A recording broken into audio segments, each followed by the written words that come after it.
The Matza Ball Fairy.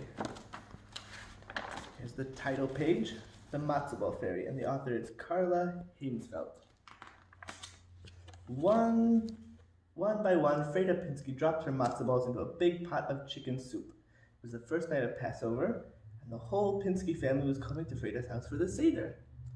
Please be light and fluffy, please be light and fluffy, she pleaded as she stirred the matzo balls around in the soup. Please puff up and float. The matzo balls sat on the bottom of the pot like dozens of little stones. Suddenly, a soup bubble popped and splashed, and a tiny plump woman appeared next to Freda's stove. Startled, Freda jumped. Her soup ladle flew from her hand, pitched a matzo ball onto the counter with a wet thud. The tiny woman pointed a dimpled finger at the round lump. "You call that a matzo ball?" she gurgled. "Who are you?" Freda asked, now more amazed than frightened. "I'm the matzo ball fairy." The woman sounded as if she were speaking through water. "I came here through the soup." As Freda stared open-mouthed, first at her soup pot, and then at the fairy, the little woman poked the matzo ball with her foot and said, "Like lead, isn't it?" Freda frowned. A real fairy would help, not make fun. "But of course I'll help. That's why I'm here." The woman put a small envelope from her pocket. "Here." She pushed it into Freda's hand. "A pinch of this, and the matzo balls in your Seder will be the lightest, fluffiest matzo balls anywhere." Real magic? Freda couldn't wait. Holding the precious envelope in one hand, with the other hand she grabbed matzo meal, eggs, oil, and measured them into a bowl. The fairy watched as Freda began to add the powdery grains of magic. "Be careful," she warned. "Only use a pinch." Freda nodded, but she wasn't really listening. She didn't even hear the matzo ball fairy splash back into the soup pot. Freda blended the magic powder into the batter. It made her spoon cut through the thick mixture as if it were whipped cream. If one pinch is this good, Freda said to herself, imagine how much more wonderful my matzo balls would be if I used a little more. And she stirred in 2 more pinches of the magic powder. That night, all the Pinskys gathered around Freda's table for the Seder. When it was time for the soup, Uncle Sully's eyes opened very wide. So did his mouth. He grabbed up 4 of Freda's matzo balls and asked for another. "These are the lightest, fluffiest matzo balls I have ever tasted," he said as he patted his stomach. "Sully's absolutely right," agreed the Pinskys from Vermont, taking a second helping. They taste lighter than air." "Indeed," nodded the Pinskys from Florida, as they held out their soup bowls for more. Even the Philadelphia Pinskys, who usually don't eat very much, asked for seconds. Freda beamed as she watched her family eat. But then something very odd happened.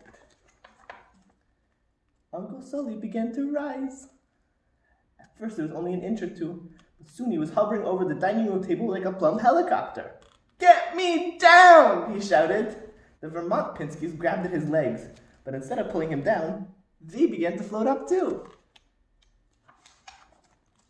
As they circled the chandelier, the Florida Pinskys, squealing loudly, joined them. "What's going on?" Uncle Daniel asked as he bounced gently along the ceiling. "It's those matzo balls," said Uncle Sally. "They were too light and fluffy." "And we ate too many of them," his wife scolded. Having only eaten one, she was only floating a couple feet off the floor. The younger Pinskys swooped about trying to catch each other. "This is fun!" they shrieked as they flew down the hall. "Get down this instant," their parents ordered. But it was hopeless. The whole family was floating around Freda's house as if they were the matzo balls in a pot of chicken soup. "Just how much powder did you put in the matzo balls?" A gurgly voice whispered in Freda's ears. "Thank heavens you're here," Freda cried. "Help us! How can I get everyone back down?" The fairy chewed her lip as she considered the problem. "They are floating," she explained, "because they ate something lighter than air. To calm down, they have to eat something heavy." Turn the page. She looked around the kitchen. Her eyes lit up when she saw a pan of Freda's potato kugel. "There's your answer," she said, pointing to the pan. "Your potato kugel will do it. Give everyone a little piece of that, and they'll come down."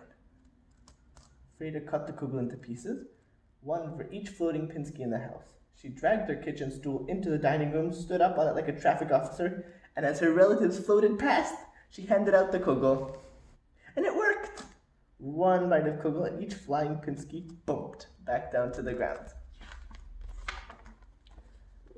That was the most remarkable Passover, Uncle Sully said when it was all over. Now tell me, what did you put in those matzo balls? Everyone listened as Freda told them about her visit from the matzo ball fairy. When she finished, Freda looked around to her astonished family and said, I didn't mean to cause all that trouble. I just wanted to make the light, fluffy matzo balls. Why didn't you ask me? Asked Grandma Pinsky from the big armchair. I taught everyone in this family how to make matzo balls, and I would have taught you too. Oh, said Freda. It is not too late. Come see me tomorrow. Together we'll make matzo balls like magic, but without magic. And they did. The end.